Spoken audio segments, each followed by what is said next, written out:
السلام علیکم۔ تو آج ہم جس ٹاپک پہ بات کریں گے وہ ہے روٹیشن اور ریولیوشن۔ اگر بات کی جائے تو جس بارے میں ہم آپ کو بتانا چاہ رہے ہیں وہ یہ ہے کہ زمین سورج کے گرد کیسے چکر لگاتی ہے اور کیسے چاند ہماری زمین کے گرد چکر لگاتا ہے، اور ان دونوں کے ایک دوسرے کے گرد گھومنے سے ہماری زمین پر کیا فرق پڑتا ہے۔ تو آئیے سب سے پہلے بات کرتے ہیں کہ روٹیشن کیا ہوتی ہے۔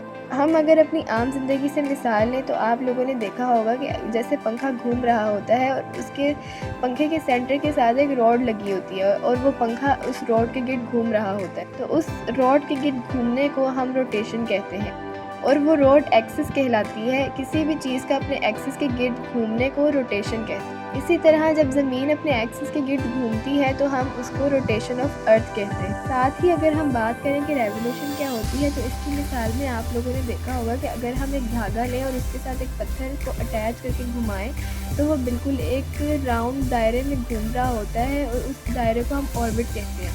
اسی طرح ہماری زمین بھی اپنے آربٹ میں سورج کے گرد گھوم رہی ہوتی ہے، اس کو ہم کہتے ہیں ریولیوشن آف ارتھ۔ اور ریولیوشن کی ایک اور مثال لی جائے تو ہمیں دیکھنے کو ملتا ہے کہ جیسے چاند ہماری زمین کے گرد گھوم رہی ہوتی ہے اپنے آربٹ میں، اسی طرح زمین بھی سورج کے گرد اپنے آربٹ میں گھوم رہی ہوتی ہے، اور اس کو ہم ریولیوشن کہتے ہیں۔ اب سب سے پہلے بات کرتے ہیں روٹیشن آف ارتھ کی۔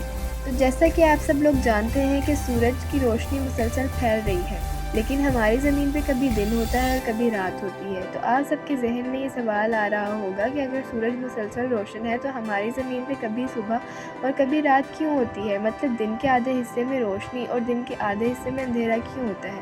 تو اس کا جواب زمین کا ہمارے سورج کے گرد گھومنا ہے، اور اپنے ایکسس کے گرد گھومنے سے ہی زمین پہ کبھی دن ہوتا ہے اور کبھی رات ہوتی ہے۔ جیسا کہ زمین اپنے ایکسس کے گرد گھوم رہا ہے اور گھومنے کے دوران جس حصے پر سورج کی روشنی پڑتی ہے وہاں صبح ہوتی ہے، اور جہاں پر نہیں پڑتی وہاں پر رات ہوتی ہے، اور زمین یہ ایک چکر 24 گھنٹے میں مکمل کرتی ہے، مطلب کہ ایک دن میں۔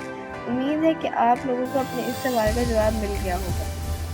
اب بات کرتے ہیں زمین کی سورج کے گرد ریولیوشن کی۔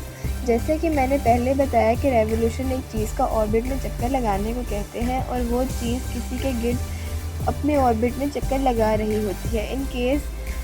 ان دس کیس ہماری زمین سورج کے گرد اپنے مدار میں یعنی کہ آربٹ میں چکر لگا رہی ہوتی ہے۔ اسی طرح ہماری زمین پر اس گھومنے سے کیا فرق پڑتا ہے، تو آئیے جانتے ہیں۔ تو سب سے پہلے میں آپ لوگوں کو بتاؤں کہ ہماری زمین جس آربٹ میں گھوم رہی ہے وہ بالکل گول نہیں ہوتا، مطلب بالکل سرکولر شیپ پہ نہیں ہوتا بلکہ اوول شیپ پہ ہوتا ہے، اور اوول شیپ ایسے ہوتی ہے جیسے انڈے کی شیپ۔ اب اس اوول شیپ آربٹ میں گھومنے سے ہماری زمین پر کیا فرق پڑتا ہے، آئیے آپ کو بتاتے ہیں۔ تو آپ سب کا کوئی نہ کوئی فیوریٹ موسم تو ہوگا۔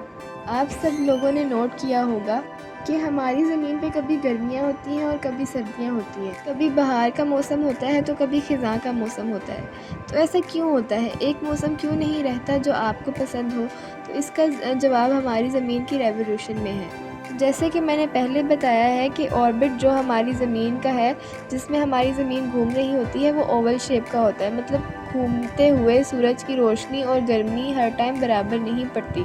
جب آربٹ زمین سے اور جب آربٹ میں زمین سورج سے دور ہو جاتی ہے تو ہماری زمین پر سردیاں آ جاتی ہیں، اور سورج کے دور ہو جانے کی وجہ سے ہی ہماری زمین پر سردیوں کے موسم میں راتیں لمبی اور دن چھوٹے ہو جاتے ہیں۔ اسی طرح جب آربٹ میں زمین سورج کے قریب ہو جاتی ہے تو ہماری زمین پر گرمیاں آ جاتی ہیں اور دن لمبے اور راتیں چھوٹی ہو جاتی ہیں، اور ہماری زمین یہ ایک ریولیوشن 365 ڈیز میں مکمل کرتی ہے، مطلب کہ ایک سال میں مکمل کرتی ہے، یعنی اسی سال میں کبھی گرمیاں آتی ہیں اور کبھی سردیاں آتی ہیں۔ اسی طرح ہمارا مون بھی ہماری زمین کے گرد ریوالو کر رہا ہوتا ہے، اور مون کی شیپ چینج ہونے میں بھی ریولیوشن کا ہی ہاتھ ہوتا ہے۔ جس طرح سے مون کی ریولیوشن ہوتی ہے اور ارتھ کی بھی ریولیوشن ہوتی ہے اور روٹیشن بھی، تو ان تینوں موشن کے ایک دوسرے کے فرق سے ہی مون کی فیزز ہماری زمین پر چینج ہو رہی ہوتی ہے۔ تو یہ تھا ہمارا ٹاپک۔ امید ہے کہ آپ لوگوں کو سمجھ آ گیا ہوگا کہ ہم نے آج rotation of earth, revolution of earth اور ان سب چیزوں کا ایک دوسرے پر فرق اور اثر بتایا ہے۔ Thank you.